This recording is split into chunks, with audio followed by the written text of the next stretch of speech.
तो dear students, मैं अरविंद कुमार स्वागत करता हूं आपका बूस्टर नर्सिंग कैरियर पॉइंट की ऑनलाइन क्लासेस के अंदर। आज के इस शानदार सेशन में मैं एक बार फिर से आपके लिए एक शानदार टॉपिक के साथ प्रेजेंट हूं। इस क्लास में हम इम्पोर्टेंट एमसीक्यू पार्ट को डिस्कस करेंगे जो कि आपके नेक्स्ट एग्जाम में आने की बहुत बहुत संभावना है। जैसा कि आपने पीछे जो एग्जाम अभी हुए हैं, यूपी के एग्जाम हुए थे, दिल्ली के एग्जाम हुए हैं और अभी राजस्थान के एग्जाम हुए हैं, उनमें आपने देखा होगा कि एग्जाम्स का जो लेवल है वो डे बाय डे चेंज हो रहा है। उनकी लैंग्वेज थोड़ी सी डिफिकल्ट होती जा रही है। उन्हीं एग्जाम के पैटर्न पर हमने ये कुछ एमसीक्यू यहाँ पर लेकर आए हैं। इन एमसीक्यू को प्रिपेयर किया गया है जिससे कि आपको एग्जाम में आने वाले टाइम पर इस टाइप के एमसीक्यू को देखकर आपको वहां पर उन एमसीक्यू को समझने में कोई भी डिफिकल्टी ना हो और वहां पर आप उनका आंसर कर दें। तो ऐसे एमसीक्यू जो आपके एग्जाम में आ रहे हैं, उन्हीं टाइप के एमसीक्यू को हमने यहाँ पर प्रिपेयर किया गया है। तो जुड़े रहिएगा इस क्लास के साथ में।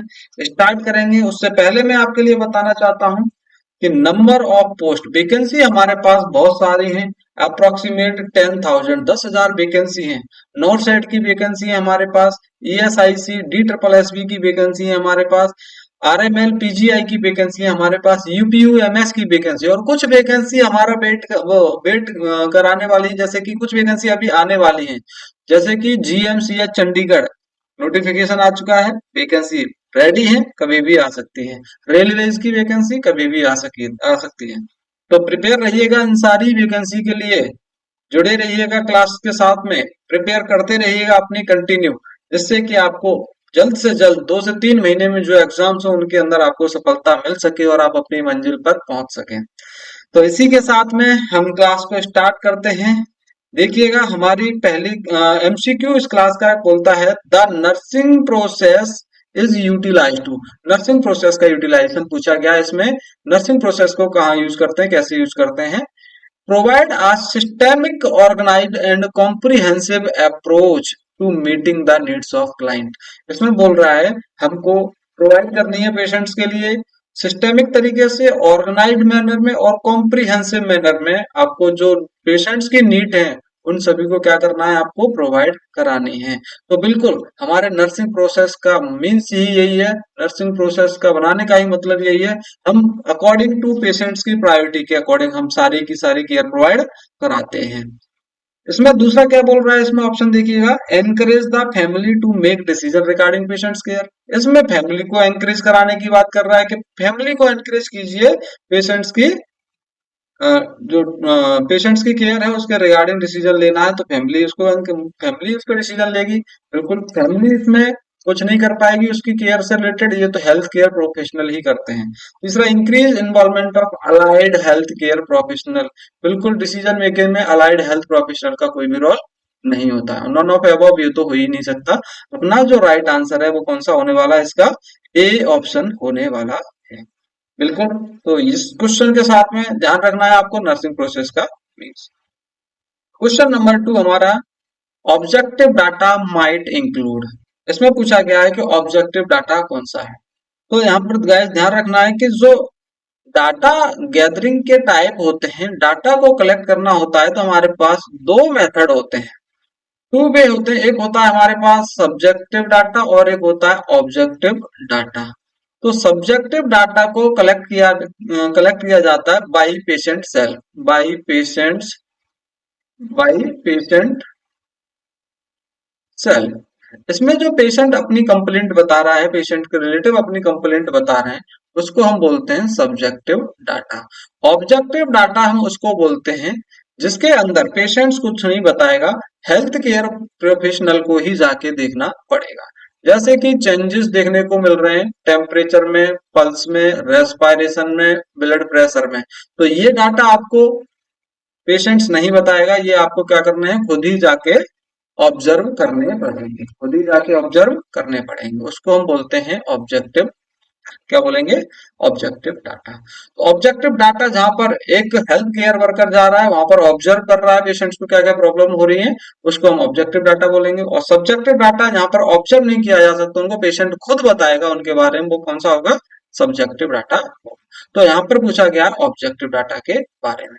Chest pain health care worker इसको ऑब्जर्व नहीं करेगा, चेस्ट पेन पेशेंट खुद बताएगा कि मेरे पेन हो रहा है। तो ये कैसा डाटा है? ऑब्जेक्टिव डाटा है, सॉरी ये सब्जेक्टिव डाटा है। जो पेशेंट बता रहा है वो कौन सा डाटा होगा? सब्जेक्टिव डाटा हो। कंप्लेंट ऑफ डिजीनेस, चक्कर आ रहे हैं उस पेशेंट को, कौन बताएगा? पेशेंट खुद बताएगा।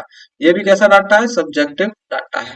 Then evaluation of blood pressure, BP कैसा है उसका, बीपी कौन बताएगा? Health care worker. ये तो हमें ही पता करना पड़ेगा पेशेंट के पास जाके कि ब्लड प्रेशर कैसा है। ये कौन सा डाटा होगा? ऑब्जेक्टिव डाटा हुआ। तो राइट आंसर कौन सा होगा यहाँ पर? सी राइट होगा, सी राइट होगा, an evaluation of blood pressure. I hope कि आपको ये समझ आया होगा। नेक्स्ट देखिए, according to Maslow hierarchy of human needs the highest level. Maslow hierarchy के अंदर हम नीड के अंदर हम सबसे ज्यादा टॉप लेवल पर किसको रखते हैं? तो इस क्वेश्चन को करने के लिए हम सबसे पहले देखते हैं, एक ये अपने डायग्राम को देखिएगा इधर, इसमें देखते हैं कि सबसे हाईएस्ट लेवल और टॉप लेवल पर हम किसको रखेंगे। हाईएस्ट लेवल और टॉप लेवल पर किसको रखते हैं? तो सबसे ज्यादा जो हाईएस्ट पे रखा जाता है, हाईएस्ट और लोएस्ट दो लेवल होते हैं इसके अंदर, हाईएस्ट और लोएस्ट। तो सबसे नीचे की तरफ लोएस्ट लेवल, सबसे नीचे की तरफ लोएस्ट लेवल, और सबसे ऊपर की तरफ क्या होगा? हाईएस्ट लेवल होता है, हाईएस्ट लेवल। तो ध्यान रखना है, सबसे नीचे कौन सा लेवल है? लोएस्ट लेवल है, और हाईएस्ट लेवल कहाँ है?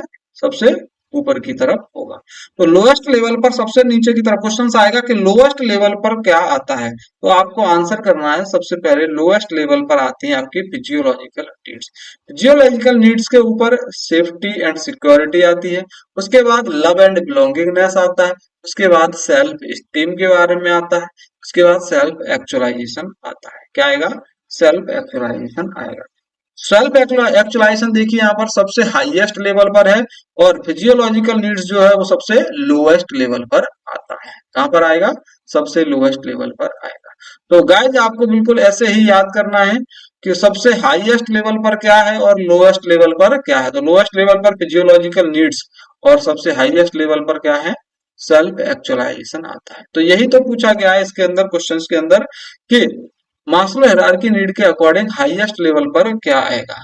फिजियोलॉजिकल नीड बिल्कुल नहीं आएगा, ये तो लोएस्ट लेवल पर है, लोएस्ट लेवल पर है।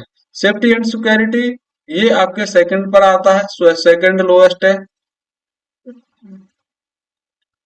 लव एंड बिलोंगिंगनेस ये थर्ड पे आएगा, थर्ड लोएस्ट। सेल्फ एक्चुअलाइजेशन ये आपके टॉप लेवल पर आता है। कहाँ आता है? टॉप लेवल पर आएगा। टॉप लेवल बोले तो हाईएस्ट लेवल पर आएगा। तो बिल्कुल राइट आंसर कौन सा होगा अपना? सेल्फ एक्चुअलाइजेशन होगा, जैसा कि इसके अंदर भी दिया गया है। सेल्फ एक्चुअलाइजेशन कहाँ दिया है? ये टॉप लेवल पर दिया गया है। क्लियर? नेक्स्ट देखिएगा, development of an infection occur in a cycle that depend on the presence of all of the following elements except. Questions में लगा हुआ है एक्सेप्ट, इसका बहुत बारीकी से ध्यान रखना है। मैं आपके एक क्लास के अंदर बताऊंगा कि क्वेश्चंस आपके कैसे कैसे घुमा के पूछे जाते हैं। एक क्लास के अंदर मैं सभी के बारे में बताना चाहूंगा आपको। एक्सेप्ट लगा हुआ है, नॉट लगा हुआ है, एक्सपेक्ट लगा हुआ है, इन सभी के बारे में एमसीक्यू जल्दी से लेके आने वाले, क्योंकि ये छोटे छोटे टर्म्स होते हैं और क्वेश्चंस को पूरा घुमा देते हैं, जिससे कि हमें डिफिकल्ट होता है उसको आइडेंटिफाई करने में, और हमारा एमसीक्यू क्या हो सकता है? गलत हो सकता है। उस पर हमें बहुत ज्यादा ध्यान देना। तो यहाँ पर देखिए, development of an infection occur in a cycle, infection की साइकिल है, depend on the presence of following element. मतलब यहाँ पर जो साइकिल है इन्फेक्शन की, उसके एलिमेंट्स की बात कर रहा है कि कौन से एलिमेंट्स आते हैं। एक्सेप्ट एक एलिमेंट नहीं होगा इसमें से कोई, तो एक ऐसा कौन सा ऑप्शन है इसके अंदर जो उस एलिमेंट में नहीं आता है, बाकी के सभी आते हैं। पॉजिटिव एजेंट बिल्कुल आता है, पोर्टल ऑफ एंट्री बिल्कुल आता है, ये सोर्स ऑफ पैथोजन ग्रोथ बिल्कुल जहां से पैथोजेंस की ग्रोथ हो रही है वो भी आता है, पोर्टल ऑफ एग्जिट ये भी आता है, mode of transmission susceptible host, ये सारे के सारे किसमें आते हैं? इस साइकिल के अंदर आते हैं, केवल एक को छोड़ के, health care worker. Health care worker is not include in cycle of infection, ये इसके अंदर नहीं आता। तो राइट आंसर कौन सा होगा आपका? सी वाला राइट आंसर होने वाला है। देखिए मैं आपको एक डायग्राम दिखाऊंगा, इसमें सभी हम क्लियर करना चाहेंगे एक बार।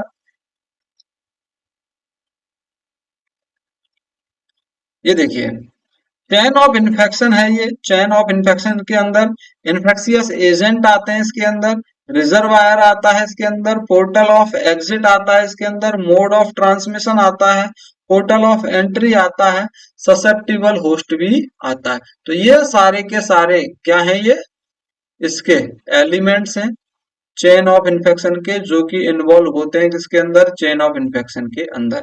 एक एलिमेंट इसमें इन्वॉल्व नहीं होता है, वो कौन सा एलिमेंट है, वो एलिमेंट है आपका हेल्थ केयर वर्कर, ये आपको उसमें देखने को नहीं मिला।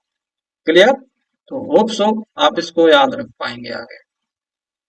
नेक्स्ट क्वेश्चन है आपका, all of the following are essential standard precaution used in the care of all patient irrespective of whether they are diagnosed infectious or not except one।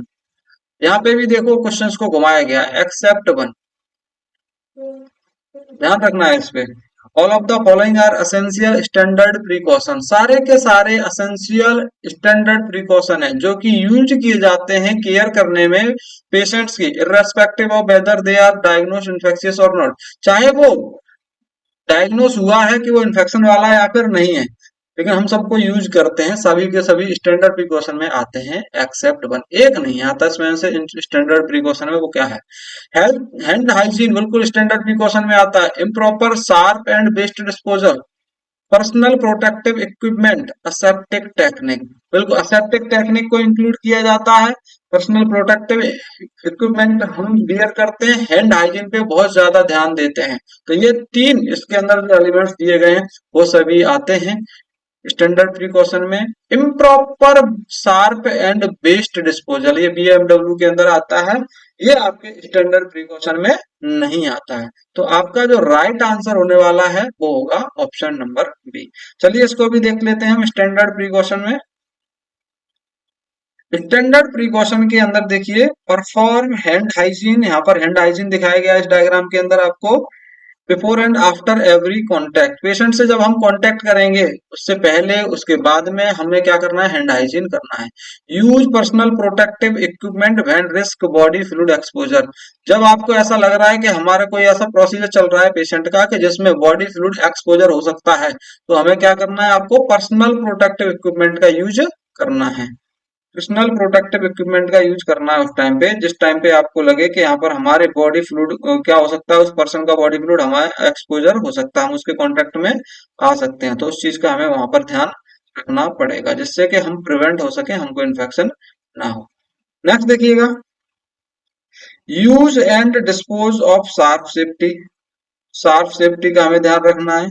Perform perform routine environmental cleaning, बिल्कुल cleaning का भी ध्यान रखना है। Clean and process shared patient equipment, इनको भी ध्यान रखना है, इक्विपमेंट को हमें शेयर नहीं करना है, इनको क्लीन रखना है हमको। फॉलो रेस्पिरेटरी हाइजीन एंड कफ, इन सभी रेस्पिरेटरी प्रॉब्लम्स पे भी ध्यान रखना है, पेशेंट से कफ पे भी ध्यान रखना है जिससे कि ड्रॉपलेट इन्फेक्शन ना हो किसी को। सेप्टिक टेक्निक का यूज करना है और handle and dispose of waste and used linen safety वगैरह का ध्यान रखना है आपको। ये सारे के सारे स्टैंडर्ड प्रिकॉशन के अंदर आते हैं। क्या नहीं आ रहा था इसके अंदर, इम्प्रॉपर, अगर यहाँ प्रॉपर होता शार्प एंड बेस्ट डिस्पोजल तो हम इसको इंक्लूड कर सकते थे, लेकिन यहाँ क्वेश्चंस में लगा क्या दिया है, इम्प्रॉपर। इम्प्रॉपर तरीके से, इम्प्रॉपर तरीके से तो नहीं करेंगे, प्रॉपर तरीके से करेंगे। क्या करेंगे, प्रॉपर तरीके से करेंगे। तो यहाँ पर क्वेश्चंस में थोड़ा सा ही चेंजेस था, आगे इम्प्रॉपर लगा हुआ है प्रॉपर के आगे, जिसकी वजह से ये क्या हो गया है, गलत हो गया है। इसमें ध्यान रखना है आपको। नेक्स्ट देखिए, which of the following is the appropriate route of administration of insulin, insulin को एडमिनिस्टर करने का रूट कौन सा होता है। क्या इंसुलिन को हम आईएम देते हैं, इंट्राडर्मल देते हैं, सबकुटेनियस देते हैं या फिर इंट्रावीनस देते हैं। तो आप सबको पता है इंसुलिन जो होता है वो सबकुटेनियस दिया जाता है। कैसे देते हैं, सबकुटेनियस देते हैं। इंसुलिन सिरिंज का यूज करते हैं इसके लिए।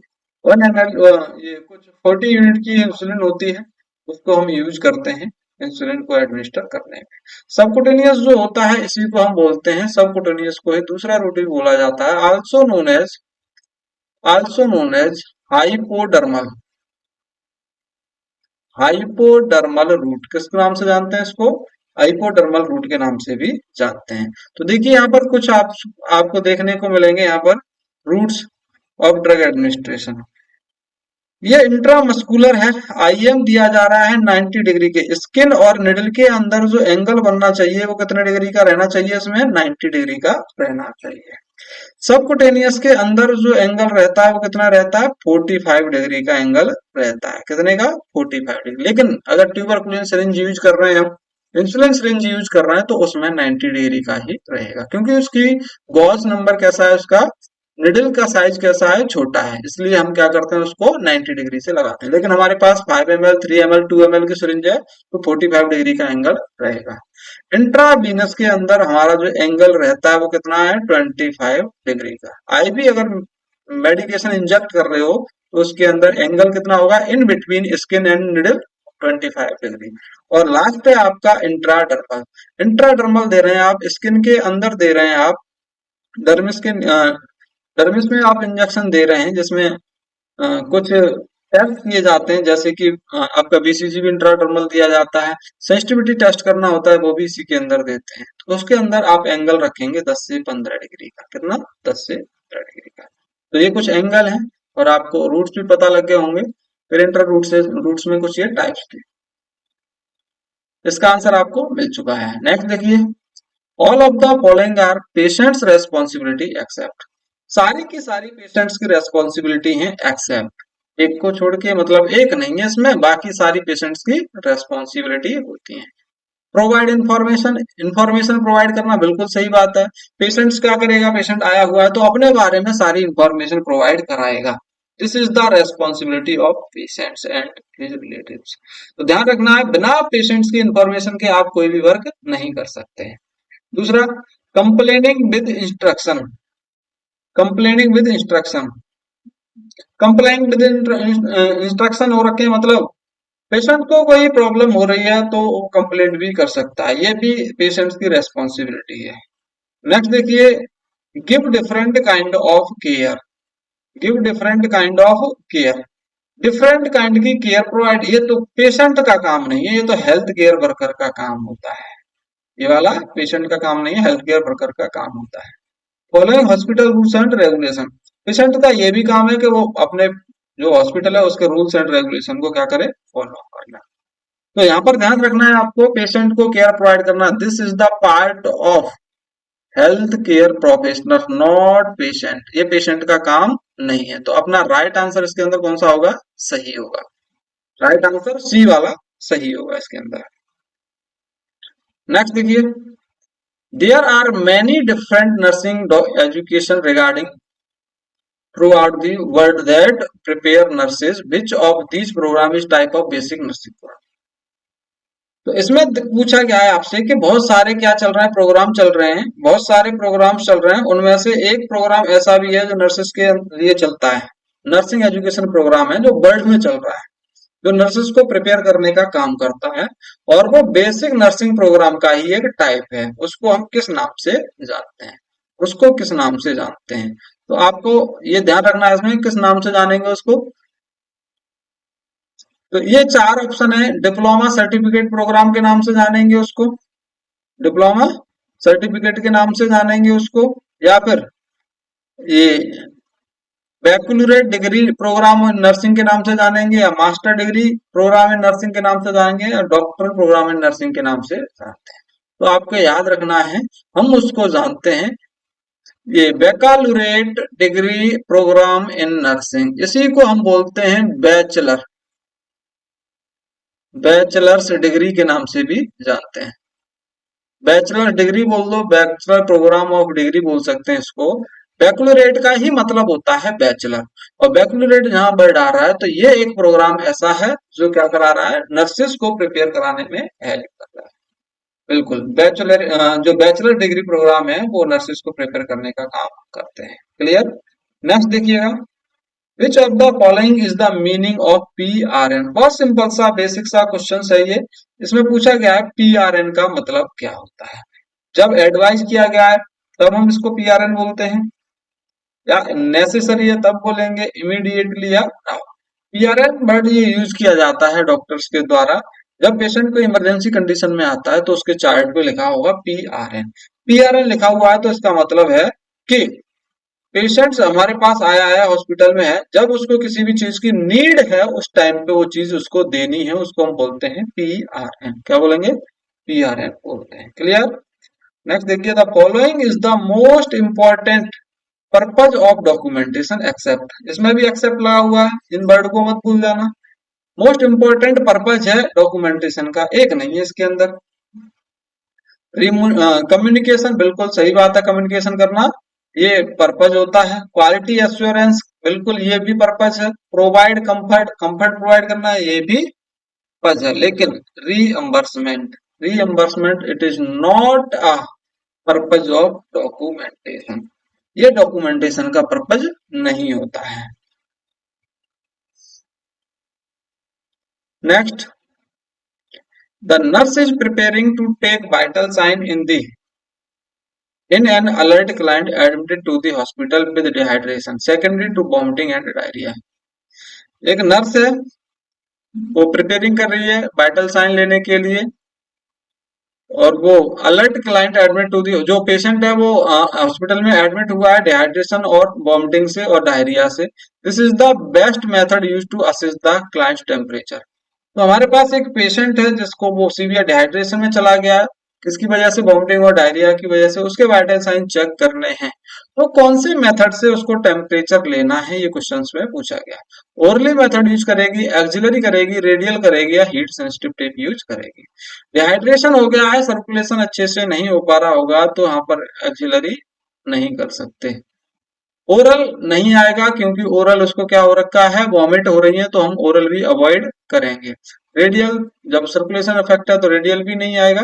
हीट सेंसिटिव टेप यूज करते हैं, यहाँ पर स्किन के ऊपर टेप लगा दी जाती है, वो हमें सही और एक्यूरेट यहाँ पर टेम्परेचर बताने का काम करेगी, क्योंकि पेशेंट्स को क्या हो रखा है, डिहाइड्रेशन हो रखा है, इसलिए हमें हीट सेंसिटिव टेप यूज करनी है। ये हमारा एग्जैक्ट मेथड होगा।